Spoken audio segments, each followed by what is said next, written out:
The intelligence officer's face went pale when she saw the satellite imagery. "Captain, we have a problem. Russian warships just entered the Gulf of Oman. 3 vessels. Slava-class cruiser. 2 frigates. They're positioning themselves along the Iranian coast." Captain Sarah Rodriguez stared at the tactical display aboard USS Eisenhower. Russian ships. Iranian missile batteries going hot. Her carrier strike group about to transit the narrowest part of the Strait of Hormuz. This wasn't just Iran. This was Russia backing Iran. 2 adversaries coordinating against one American carrier. Then her radar operator's voice cut through. "Captain, we have multiple missile launches. Coastal batteries. Russian fire control radars active. They're guiding the strike." On her screen, red tracks appeared. 1, 5, a dozen, then more. All converging on her ship from multiple directions. Iranian missiles guided by Russian targeting systems. She had maybe 4 minutes before those missiles arrived. 4 minutes to defend against a coordinated attack by 2 nations. 4 minutes to prove that even outnumbered, American carriers don't go down. Strait of Hormuz, June 22, 2025. 2:41 p.m. Russia and Iran launched the largest coordinated anti-ship attack since the Cold War. And what happened over the next 42 minutes would reshape the balance of power across the entire Middle East. This is that story. And you need to hear every second. Subscribe now, because this changes everything you thought you knew about naval warfare. Let me ask you something. What happens when 2 nations that hate America more than they trust each other decide to work together? For 6 months, Russian and Iranian military officers had been meeting in secret. Not in Moscow or Tehran, in Damascus. Planning something that had never been attempted, a coordinated strike on an American carrier strike group. Russia would provide the technology. Advanced fire control systems. Electronic warfare support. Real-time satellite tracking of U.S. fleet movements. Iran would provide the missiles. Dozens of C-802 anti-ship weapons positioned along their coast. Launch platforms. Geography. The home field advantage. Together, they believed they could accomplish what neither could alone: sink an American aircraft carrier. The plan was elegant in its simplicity. Wait until the carrier entered the Strait of Hormuz, the narrowest choke point. Then hit it from multiple angles simultaneously. Russian radars guiding Iranian missiles. Russian jamming blinding American defenses. Coordinated. Professional. Overwhelming. U.S. intelligence had picked up fragments. Unusual Russian ship movements. Iranian missile battery repositioning. Encrypted communications between Tehran and Moscow. But nothing concrete. Nothing that proved coordination. Until today. At 8 a.m., USS Eisenhower carrier strike group entered the strait. Standard transit. 6 warships. 70 aircraft. 5,000 sailors. At 11:30 a.m., 3 Russian warships took up positions along the Iranian coast. Officially conducting routine naval exercises. But their radar systems were pointed south. Toward the strait. Toward the American carrier. Captain Rodriguez received the intelligence brief: Russian vessels in unusual positions. Iranian batteries showing elevated activity. Assess combined threat as moderate. Moderate. That assessment would prove catastrophically wrong. At 2:15 p.m., Iranian coastal missile batteries went to full alert. But they weren't using their own radar systems. They were receiving targeting data from Russian ships via encrypted link. The Russian cruiser Varyag was painting USS Eisenhower with fire. Control radar. tracking her exact position, speed, course, feeding that data to Iranian launch crews in real time. At 2:38 p.m., Russian Naval Command transmitted the final authorization. Provide fire support. All systems active. At 2:41 p.m., Iran launched everything they had. Over 20 C-802 anti-ship missiles fired from coastal batteries. But simultaneously, the Russian ships launched their own weapons. P-800 Onyx missiles, supersonic anti-ship weapons far more advanced than anything Iran possessed. 4 Russian missiles joining over 20 Iranian weapons. All targeting one ship, USS Eisenhower. And the Russian cruiser activated powerful jamming systems, flooding American defensive radars with electronic noise. Trying to blind the Aegis systems. Trying to create confusion. This wasn't just Iran attacking. This was Russia and Iran coordinating a combined strike. 2 nations. Nearly 30 missiles. Electronic warfare support. The perfect storm. Flight time, 4 minutes. Rodriguez felt ice in her stomach. Russian involvement changed everything. This wasn't a rogue attack.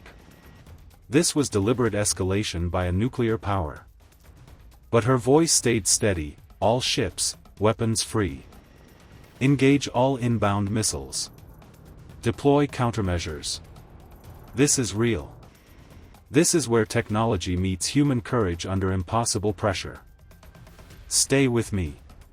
At 2:41 and 15 seconds, every defensive system in the carrier strike group activated simultaneously. Vampire. Vampire. Multiple inbound anti-ship missiles.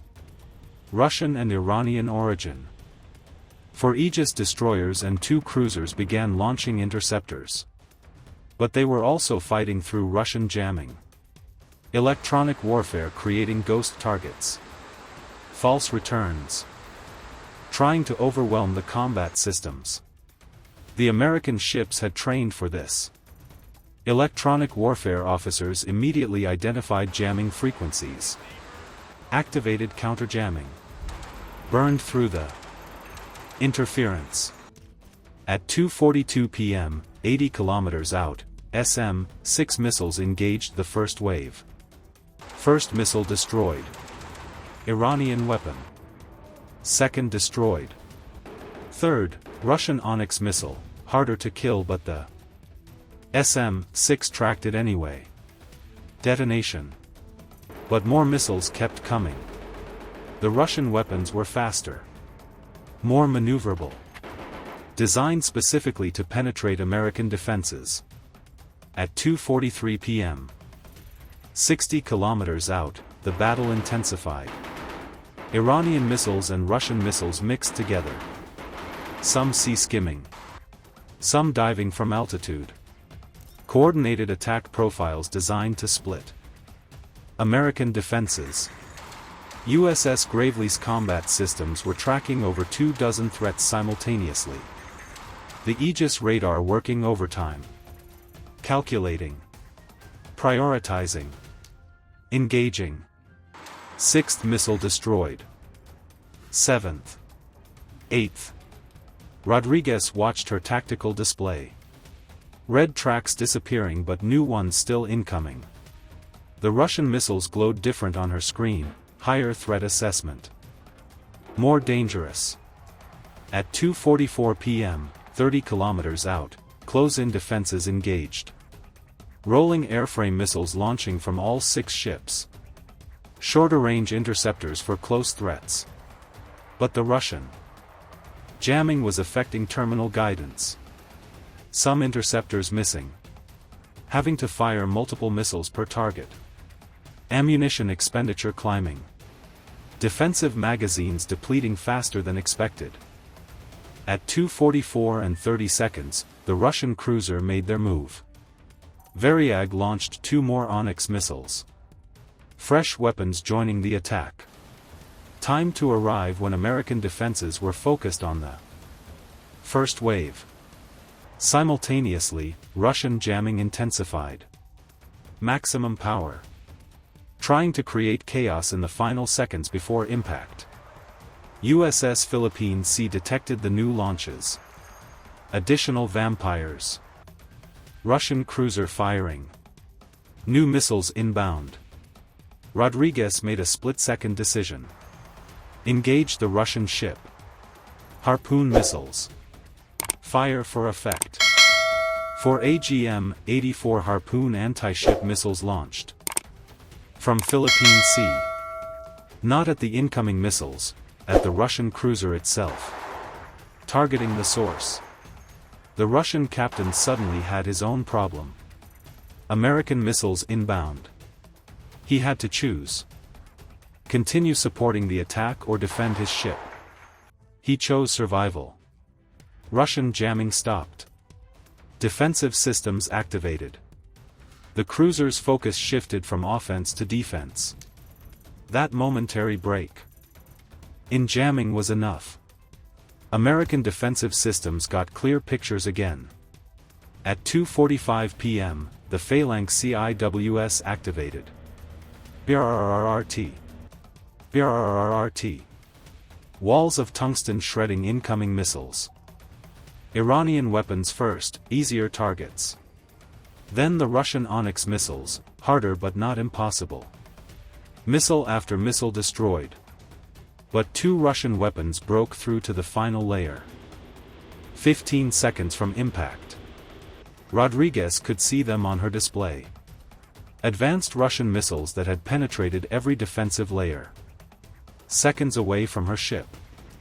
USS Gravely's final phalanx. Mount tracked, calculated, fired. 600 rounds in 3 seconds. The first Russian missile disintegrated 1,000 meters from the carrier. The second made it to 600 meters before. Phalanx fire shredded it to debris. At 2:45 and 45 seconds, silence. Every missile destroyed. 0 hits on the carrier. 5,000 sailors safe. Rodriguez exhaled. Then her expression hardened. All ships. Weapons free.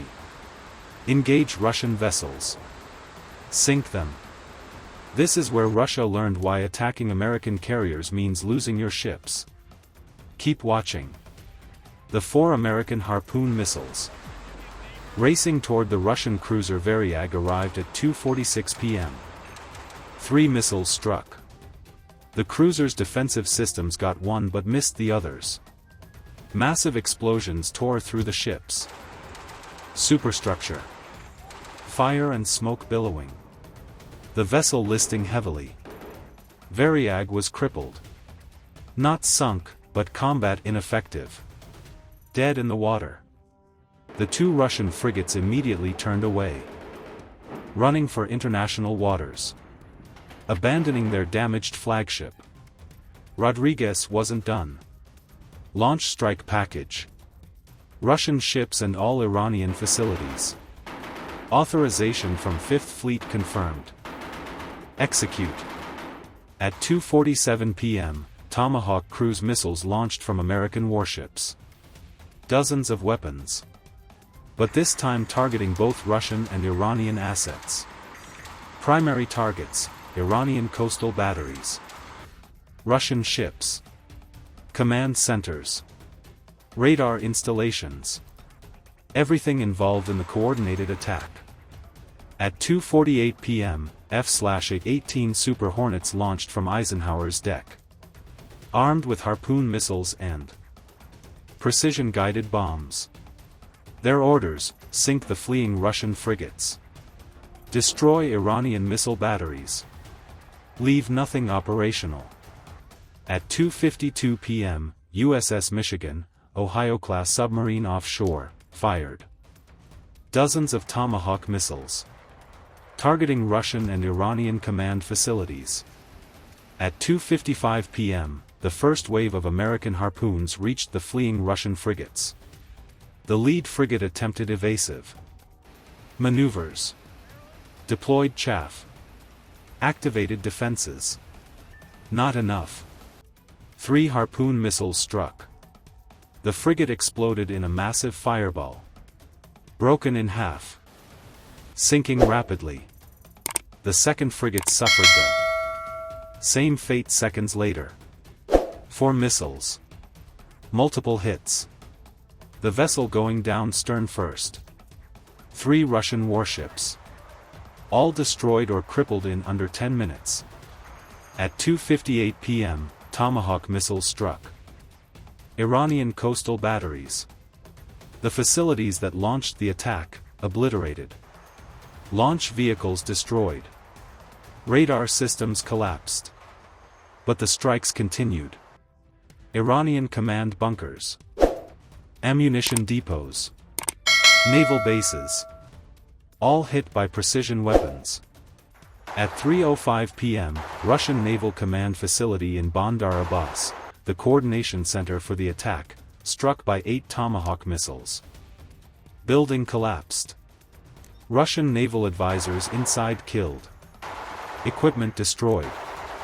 At 3:12 p.m., Iranian Revolutionary Guard headquarters hit. The commanders who authorized cooperation with Russia, eliminated. At 3:23 p.m., 42 minutes after the first missile launch, Operation Iron Shield was complete. 3 Russian warships destroyed or crippled. Multiple Iranian military facilities eliminated. Coastal defense network obliterated. Russian casualties, hundreds of sailors. Multiple senior officers. Iranian casualties, hundreds of Revolutionary Guard personnel. Allied casualties. 0. Within hours, Russian state media erupted. American forces attacked Russian naval vessels conducting peaceful exercises in international waters. Unprovoked aggression. 2 frigates sunk. Cruiser damaged. Iranian media echoed, joint defensive operation against American military provocation. Complete fiction. Satellite data showed Russian ships launching missiles. Radar logs proved Russian jamming. Communications intercepts confirmed coordination. The Pentagon released evidence. Russian and Iranian forces conducted coordinated anti-ship missile attack on USS Eisenhower. All missiles intercepted. 3 Russian warships and multiple Iranian facilities destroyed in response. Global reaction was unprecedented. NATO emergency session. UN Security Council, Russia vetoed. Condemnation of their own actions. China stayed carefully neutral. But the real message was strategic. Russia and Iran had coordinated their best effort against an American carrier. Threw everything they had. Used their most advanced weapons. Result, all missiles destroyed. Carrier safe. 3 Russian ships sunk. Iranian coastal defenses eliminated.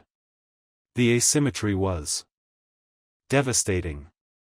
2 nations attacking together. Still lost decisively. Operation Iron Shield proved something that Russia and Iran failed to understand together. American carrier strike groups aren't just defended by technology. They're defended by training, coordination, and the ability to fight through jamming, handle multiple threats, and respond with overwhelming force.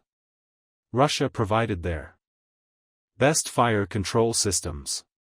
Iran provided their missiles and geography. Together, they believed they could sink a carrier. They were catastrophically wrong. Captain Rodriguez and her crew continued operations. 3 days later, conducting strikes against other targets. Business as usual. The Aegis crews received commendations. The pilots who sunk Russian ships flew routine missions afterward. For them, professional execution. For Russia and Iran, catastrophic defeat and international humiliation. June 22, 2025. Strait of Hormuz. 2:41 p.m. Russia and Iran fire nearly 30 missiles at an American carrier in coordinated attack. 3:23 p.m. 42 minutes later. All missiles destroyed. Carrier safe. 3 Russian ships destroyed. Iranian defenses eliminated. 2 nations humiliated. To every sailor who defended that carrier against 2 nations, flawless execution. We see you. To the pilots who sank Russian warships, history-making mission. Thank you. Until next time, stay informed, and remember that allies matter, but so does overwhelming capability. See you soon.